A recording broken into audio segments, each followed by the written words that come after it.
सास ससुर और दोनों बहुओं के पति बैठकर लिविंग हॉल में चाय पी रहे थे। तभी दरवाजे पर एक डिलीवरी बॉय आता है।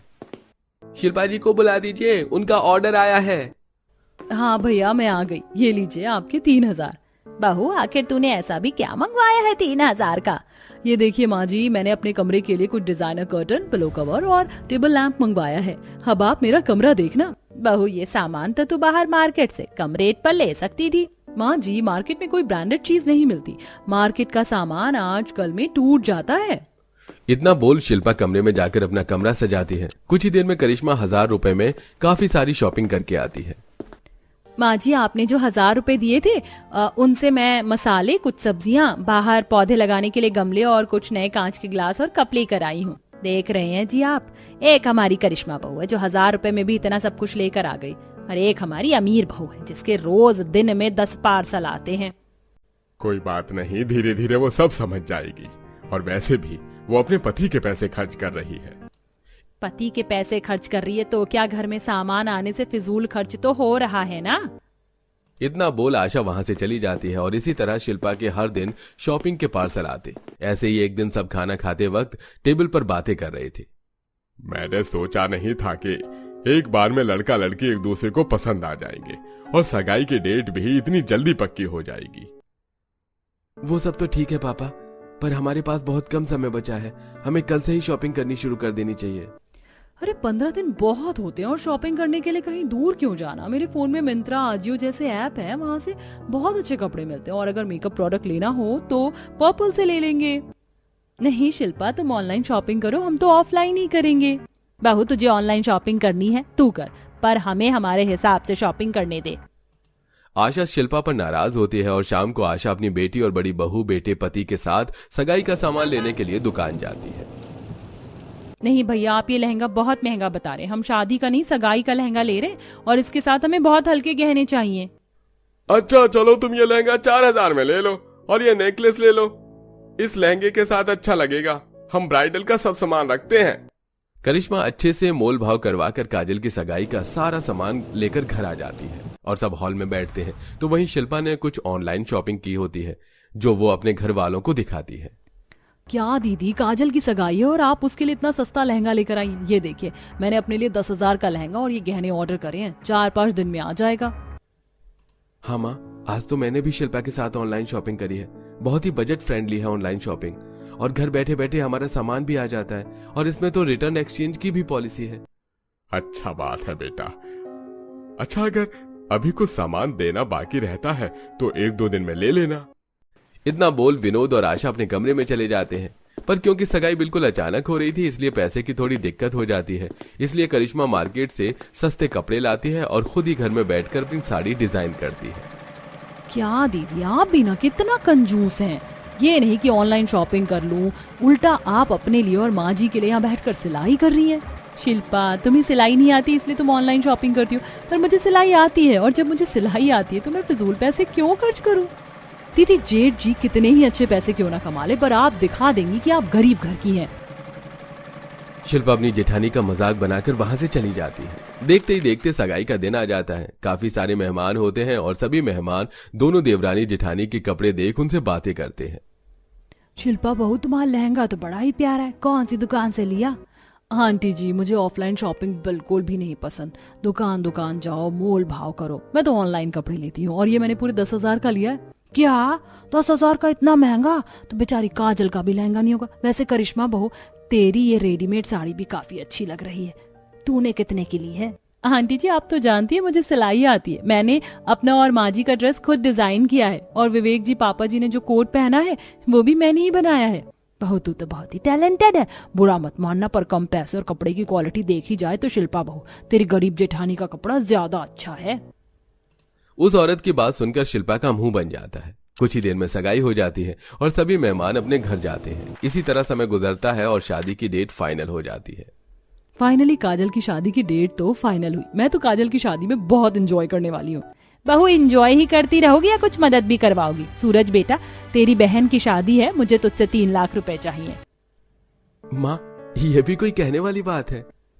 वैसे माँ जी, मैं क्या कह रही थी, शादी है और शादी जिंदगी में एक ही बार होती, तो क्यों ना इस बार हम ऑनलाइन शॉपिंग करें।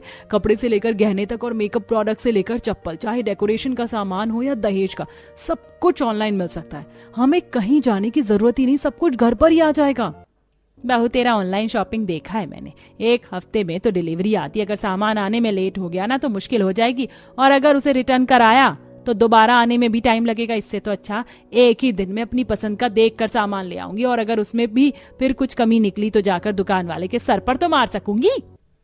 एक बार फिर पूरा परिवार ऑनलाइन शॉपिंग करने से इनकार कर देता है और पूरा परिवार हल्दी मेहंदी के कपड़े लेने जाते हैं। माँ, करिश्मा, अगर आप लोगों की शॉपिंग हो गई हो तो घर चलें, मैं बहुत थक गया हूँ। अरे बेटा, औरतों की शॉपिंग है, इतनी जल्दी थोड़े ना होगी। आप बाप बेटे के अंदर सब्र ही नहीं है। अरे शादी की शॉपिंग है, घर की थोड़े ना जो एक दिन में हो जाएगी।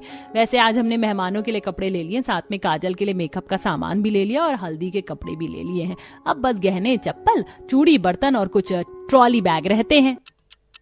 माँ जी, आज तो मैं बहुत थक गई हूँ, बाकी की शॉपिंग कल परसों में करते हैं।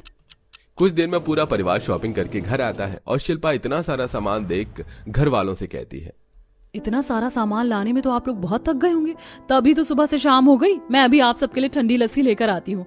और ये क्या, ट्रॉली बैग नहीं लेकर आए? सारे सामान किस में रखोगे? भाभी, अभी शॉपिंग हुई कहाँ है, बाकी का सामान 1-2 दिन में आएगा। माफ करना काजल, पर मुझे ऑफलाइन एक भी सामान पसंद नहीं आया, इसीलिए तुम्हारी ट्रॉली बैग की जिम्मेदारी मेरी। मैं मंगवाऊंगी ऑनलाइन, देखना सारे ट्रॉली बैग कितने अच्छे होंगे। अच्छा ठीक है बहू, अब पहले लस्सी ला दे, फिर बैग मंगवाना। शिल्पा सबके लिए ठंडी ठंडी लस्सी लेकर आती है और सब बैठकर पीते हैं। अब बहुत जल्द मेहंदी का दिन आता है। उस दिन पूरा परिवार हरे रंग के कपड़े पहनकर नाच गाना करते हैं। बड़ी प्यारी लग रही हो काजल, पर ऑनलाइन शॉपिंग की होती तो इससे अच्छी ड्रेस आती। कोई बात नहीं भाभी, आपने ऑनलाइन मेरे लिए ट्रॉली बैग ऑर्डर करा है ना। इस तरह हल्दी मेहंदी सारे फंक्शन खत्म होते हैं और शादी से एक रात पहले जब काजल कमरे में अपना सारा सामान शिल्पा के मंगवाई ट्रॉली बैग में रख रही होती है, पैक करती है, तो किसी बैग की चेन खराब हो जाती है, तो किसी का हैंडल टूट जाता है और एक बैग में तो लॉक ही नहीं लगता। देख लिया ऑनलाइन शॉपिंग का नतीजा, कल ही ये बैग आया है और आज इन सभी बैग की ये हालत है। जितने पैसे का तू ऑनलाइन बैग लेकर आई है ना, उतने पैसे में बड़ी बहू बाहर से बैग और बाकी का सामान लेकर आ जाती। अरे शांत हो जाओ भाग्यवान, मैं सुबह खुद दुकान से बैग लेकर आ जाऊंगा और बहू तुम इसे रिटर्न के लिए डाल दो। घर वालों की बात सुनकर शिल्पा उदास हो जाती है और उनका बैग को रिटर्न के लिए डाल देती है। अगले ही दिन शादी होती है और सभी घर वाले तैयार हो जाते हैं, पर शिल्पा की ड्रेस उसे फिट नहीं होती और वो अपनी ड्रेस लेकर करिश्मा के पास जाती है। दीदी, मैं जानती हूँ आज आपके पास बहुत काम है, पर देखो ना, सब तैयार हो गए सिवाय मेरे। ये ड्रेस जब आई मैंने पहन के नहीं देखी और अब मुझे टाइट हो रही है, लगता है गलत साइज आ गया। आप इसे खोलकर ढीला कर दीजिए। अच्छा दिखाओ। शिल्पा, इसमें तो मार्जिन ही नहीं है, ढीला कैसे करूँ? मैंने 2 गाउन तैयार करी थी, तुम कहो तो मैं तुम्हें दे दूं। रहने दो दीदी, इतनी भी टाइट नहीं है ड्रेस, मैं ऐसे ही पहन लेती हूँ। शिल्पा जबरदस्ती उस ड्रेस को पहनती है जिस वजह से वो फट जाती है। अब न चाहते हुए भी वो अपनी जेठानी की सिली हुई गाउन पहनती है। शिल्पा, माँ ने मुझे कुछ फल लाने को कहा था पूजा के लिए, मैं भूल गया। तुम ज़ेप्टो से जल्दी से ऑर्डर कर दो ना।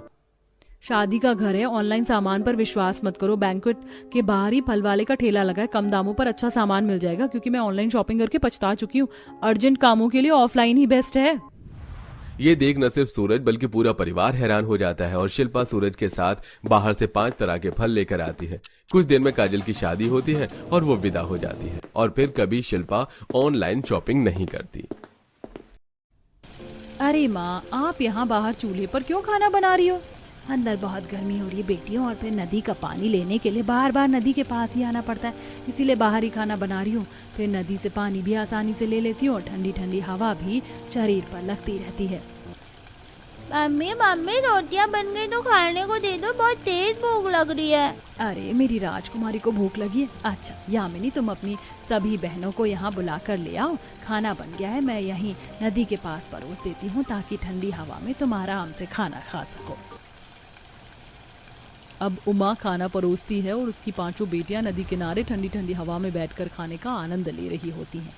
भर पेट खाना खा लो, फिर अपने अपने कॉलेज और स्कूल चले जाना और मैं भी काम पर निकल जाऊंगी। उमा बहुत ही गरीब थी और कई वर्ष पहले बेचारी के पति का निधन भी एक दर्दनाक बीमारी के साथ हो गया था। इस दिन के बाद से उमा जैसे तैसे लोगों के घर में नौकरानी का काम करके अपनी 5 बेटियों को पढ़ा लिखा रही थी। ऐसे ही कुछ दिन गुजरे और एक दिन उमा नदी किनारे बैठकर घर के जूठे बर्तनों को धो रही थी। अरे अचानक से नदी के पानी का बहाव इतनी तेजी से क्यों हो रहा है? कहीं कोई आपदा तो नहीं आने वाली? मेरी 5 बेटियां भी यहाँ नहीं हैं। उमा की घबराहट बढ़ती ही जा रही थी कि तभी नदी के किनारे लगे चारों तरफ के बांध हवा के झोंके और पानी के तेज बहाव से टूट जाता है और पानी की लहरें तेजी से उमा की तरफ आने लगती हैं। धीरे धीरे उमा का शरीर पानी में बहने लगता है। बुजुर्ग उमा पानी में ठीक तरीके से तैर भी नहीं पा रही थी। बचाओ, कोई है? नदी का बांध टूट गया है, कोई है? बचाओ। उमा लोगों को कई बार आवाज देती पर नदी से दूर रहते लोग उमा की आवाज सुन नहीं पाते। दरअसल गांव वालों को भी पता था कि नदी का बांध कभी भी आपदा आने पर टूट सकता है, इसलिए वो लोग नदी के पास नहीं रहते थे। पर उमा के पास रहने की कोई जगह नहीं थी, इसीलिए उमा ने अपना घर नदी के पास ही बसा रखा था। मेरी सांसें अब रुक रही हैं, काश मैं अपनी 5 बेटियों को देख पाती। पानी का बहाव इतना बढ़ जाता है कि उमा खुद को बचा ही नहीं पाती और अपना दम तोड़ देती है। कुछ देर बाद उमा की 5 बेटियां अपनी क्लास खत्म करके घर आती हैं। ये घर के पास इतना पानी कहाँ से आया? और ये नदी किनारे जूठे बर्तन क्यों बिखरे हुए हैं?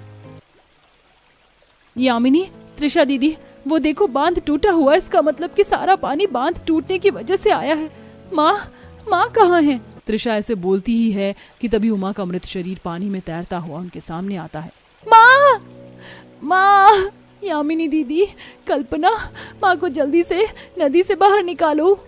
तीनों बहनें मिलकर अपनी माँ को नदी से बाहर खींचती हैं और उसकी धड़कन को दबाती हैं, लेकिन उमा के शरीर में कोई हलचल नहीं होती। दीदी, माँ को क्या हो गया? माँ कुछ बोल क्यों नहीं रही है? माँ, उठो ना माँ। अब उमा की तीनों जवान बेटियां गांव वालों से पैसा ब्याज पर लेकर अपनी माँ का अंतिम संस्कार करती हैं। अब क्या होगा उमा की इन 5 अनाथ बेटियों का? ऊपर से 3 बेटी जवान है, शादी के लायक। भगवान इनकी रक्षा करना और हर कदम पर इनकी मदद करना। माँ के गुजर जाने के बाद तीनों ही बहनें अपनी अपनी पढ़ाई छोड़ देती हैं और लोगों के घर में बर्तन मांजने का काम शुरू कर देती हैं, ताकि उनकी दोनों छोटी बहनों को अच्छी शिक्षा प्राप्त हो सके। माँ के अंतिम संस्कार के समय पर जो उधार पैसे लिए थे उसका ब्याज बढ़ता ही जा रहा है और सूद काटने लायक पैसे इकट्ठा हो ही नहीं पा रहे हैं।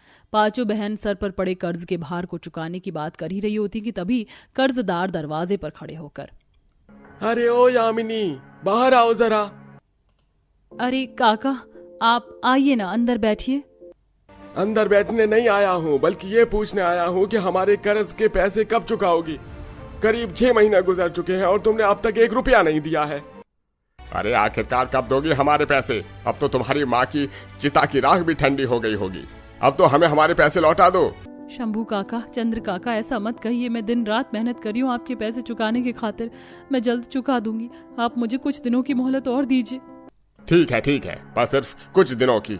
अगर आप हमारे पैसे नहीं दिए तो अंजाम बहुत बुरा होगा।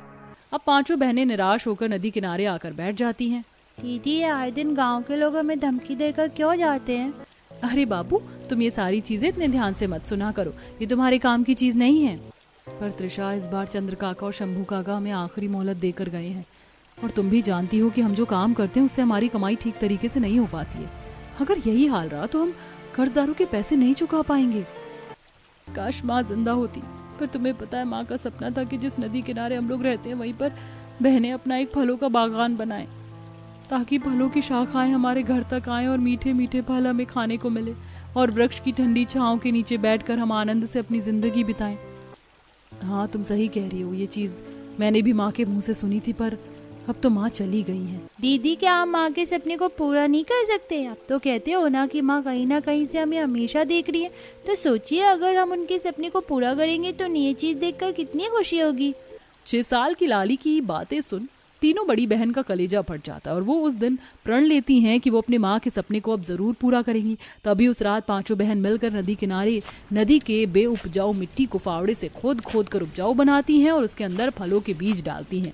जब तक फलों की सिंचाई हो रही थी तब तक तीनों ही बहन दूसरों के घरों में नौकरानी का काम कर रही थी। तभी एक दिन, दीदी देखो, हमारे फलों के पेड़ अब पनपने लगे हैं। तभी दूर खड़ा शेखर ये सारी चीज देखकर, नहीं, ऐसा नहीं हो सकता।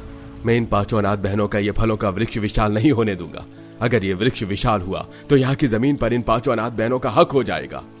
तभी उस रात जब पांचों बहन निश्चिंत होकर अपनी झोपड़ी में सो रही होती हैं, वहीं शेखर नदी के बांध को खोल देता है, जिससे नदी किनारे पनप रहे फलों के पेड़ पानी में डूब कर मर जाते हैं। अगले दिन सुबह ये दृश्य जब पांचों अनाथ बहनें देखती हैं, हे भगवान, ये सब कैसे हो गया?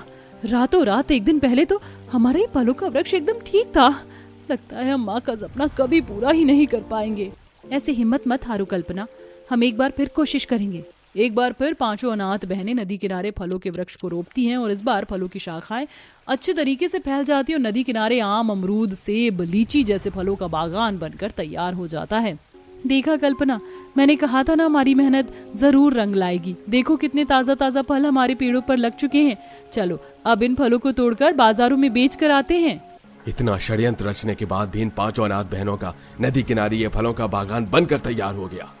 दूसरी तरफ पांचों अनाथ बहनें फलों को बाजार में बेचती हुई। अगर किसी को तरोताजा महसूस करना है इतनी गर्मी में, तो हमारी नदी किनारे के ताजा ताजा फल जरूर खाइए। पांचों अनाथ बहनें कड़ी धूप में मेहनत करके फल बेच रही थी। तभी किशोर उनकी फलों की टोकरी फेंकता हुआ, क्योरी, तेरी हिम्मत कैसे हुई इस बाजार में अपने फलों को बेचने की? पहले तो नदी किनारे फलों के पेड़ लगाकर वहाँ की जमीन पर कब्जा कर लिया, अब बाजारों पर भी अपना रुतबा जमाना चाहती है। नहीं, आप गलत समझ रहे हैं, ऐसा कुछ नहीं है। बाजार के अनेकों व्यापारी पांच अनाथ बहनों पर जोर जबरदस्ती करते हैं और उन्हें वहां से भगा देते हैं, जिसके बाद पांचों अनाथ बहनें अपनी फलों की टूटी हुई टोकरियां लेकर अपने घर आती हैं, जहां पहले ही गांव के सेठ कुछ लोगों के साथ खड़े होते हैं। सेठ जी, आप यहाँ, कोई बात हुई है क्या? हाँ, गांव वालों का कहना है कि तुम नदी किनारे इन फलों का बागान बनाकर नदी के जमीन पर कब्जा करना चाहती हो, इसलिए तुम जल्द से जल्द फलों के पेड़ों को काट कर यहाँ से हटाओ, नहीं तो हम इसके ऊपर कार्रवाई करवाएंगे, पुलिस बुलाएंगे, मुकदमा दर्ज करवाएंगे। एक बार फिर गांव के लोग पांचों अनाथ बहनों पर शासन करते हुए वहां से चले जाते हैं। दीदी, बड़ी बड़ी सरकार, प्राइम मिनिस्टर खुद कहते हैं कि हमें रोज एक पौधा लगाना चाहिए, फिर ये गाँव वाले हमारे ऊपर ऐसे गुस्सा क्यों कर रहे हैं पेड़ पौधे लगाने पर?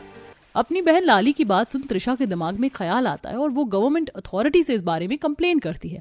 अगले दिन सुबह गांव वालों के साथ गवर्नमेंट अथॉरिटी वहां पहुंचती है और नदी किनारे अमरूद, सेब, लीची, आम के घने वृक्ष और फलों का एक खूबसूरत बागान देखकर खुश होकर कहती है, कौन है वो लोग जो इतने खूबसूरत फलों के बागान को यहाँ से हटाना चाहते हैं?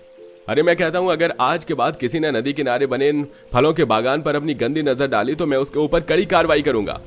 इसके बाद वो शख्स की जुर्माने के तौर पर 10 लाख रुपए जमा करने होंगे और 12 साल तक जेल की हिरासत में रखा जाएगा, क्योंकि सरकार खुद हमें कहती है कि हमें रोज एक पौधा लगाना चाहिए ताकि हमें एक अच्छा ऑक्सीजन प्राप्त हो सके। थैंक यू अंकल, आप बहुत अच्छे हैं जो आपने मेरी दीदी को सपोर्ट किया। सपोर्ट नहीं गुड़िया, हम तुम्हें सरकारी नियमों के अनुसार तुम्हारी बहनों को पेड़ पौधे लगाने और अच्छा एनवायरनमेंट बनाए रखने के लिए पैसे भी प्रोवाइड करेंगे। इस दिन के बाद से अब पांचों अनाथ बहनों को सरकारी दफ्तर से हर महीने एनवायरनमेंट में ग्रीनरी बनाए रखने के लिए पेंशन मिलना शुरू हो जाती है। इसके बाद से उनकी आर्थिक स्थिति भी ठीक हो जाती है और उनके सर से सारे कर्ज खत्म हो जाते हैं।